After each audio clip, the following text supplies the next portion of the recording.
বছর বয়সী বাচ্চাদেরও ডেঙ্গুর সম্ভাবনা আছে। আমরা জানি ডেঙ্গু ভাইরাস বাহিত রোগ। এটি মশার মাধ্যমে ছড়ায়, এডিসের মাধ্যমে। তো এডিস এর ক্ষেত্রে মশার তার মানে কি, মশা যদি আমরা কমাতে পারি তাহলে ডেঙ্গু কমাতে পারি। মশা না হওয়ার জন্য করণীয় কি? আমাদের আশেপাশে, বাড়ির আশেপাশে জঙ্গল পরিষ্কার পরিচ্ছন্ন রাখা, কোথাও যাতে পানি জমা না থাকে তার খেয়াল রাখা, জমাট যাতে না থাকে সেটা খেয়াল রাখা, বাড়িতে ঘুমানোর সময় মশারি ব্যবহার করা।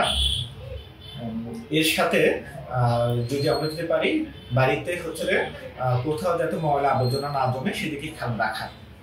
আর এটা প্রতিরোধ। আর যদি যায় সেক্ষেত্রে আমরা বলি চিকিৎসকের পরামর্শ নেওয়া।